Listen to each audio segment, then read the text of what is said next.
wrap up, what happens in terms of the anatomy of how these crimes are committed is we start by patenting a pathogen. That creates the restraint of trade and the capacity for a single actor to have bioweaponization capabilities.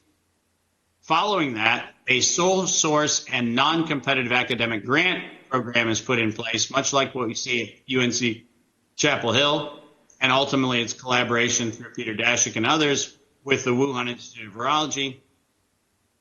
We have science, industry, and NGOs sitting on commercial boards like the Global Preparedness Monitoring Board at the World Health Organization, which stipulate that they have a financial interest in advancing a core technology. In this case, it's always vaccines.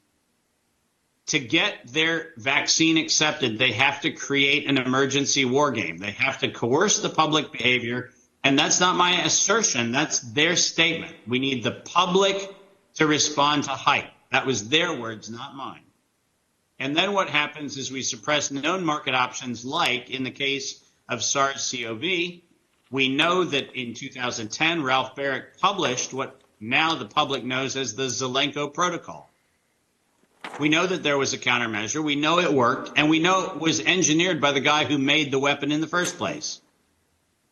But rather than promoting that, which would make the emergency use authorization not apply to an experimental gene therapy, we suppress the known market options, in this particular case, known to be the Zelenko Protocol, known to be the published Baric Protocol from 2010.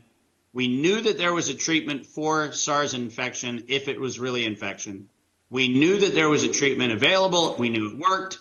We knew that hydroxychloroquine had been tested after the SARS 1.0. NIND had funded that research. We knew that there were market opportunities for treatment, and we willfully chose not to use them and actively suppress them. Every government actively suppressed them for the purpose of making sure that the known lethal agent was going to be selected as the only way out of the pathogen problem. Why do we know it was lethal?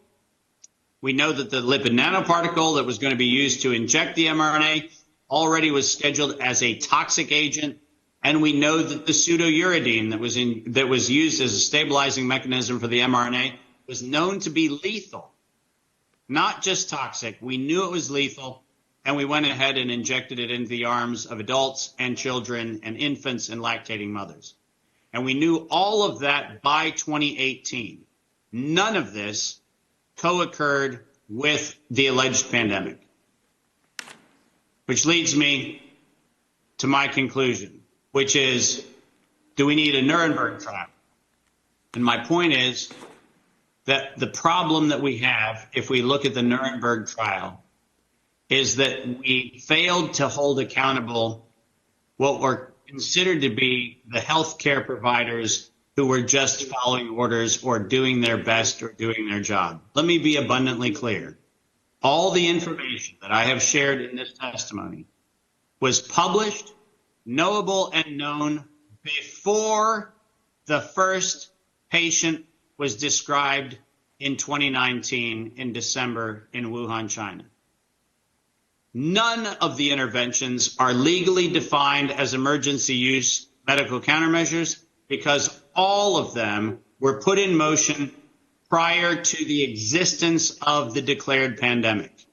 And because of that, the public has every reason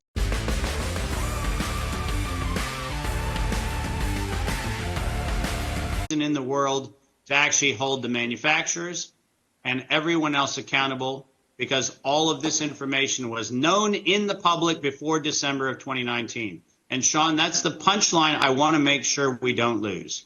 It is absolutely essential to describe the fact that there is no legal coverage, none, for the notion that anything that was done in response to the use of mRNA for SARS-CoV-2, none of it legally falls under the definition of medical countermeasure under an EUA, because all of this predates patient one in Wuhan. Dr. Martin, you've made it clear. I mean, basically, you would class this as a biological weapon, and I think you'd agree with me that it was known to be intentionally toxic and or lethal. Am I right there? Yes, that's absolutely correct. They said it in 2005. am I also correct, because you were talking about CRISPR technology and how they would benefit, that they knew in advance that this would change our DNA? That's absolutely right. And we have to remember that the National Science Foundation project, which was called Darwinian Chemical Systems, started in 2000, going to 2010, which was the forerunner to the company Moderna. It's absolutely essential the public knows that the reason why it went into its corporate position is because they had succeeded in using mRNA to write into DNA.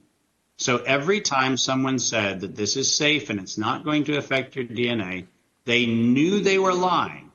And the data that proved that they were lying was data that was available from 2008 to 2010 under the National Science Foundation grant. Okay, because I just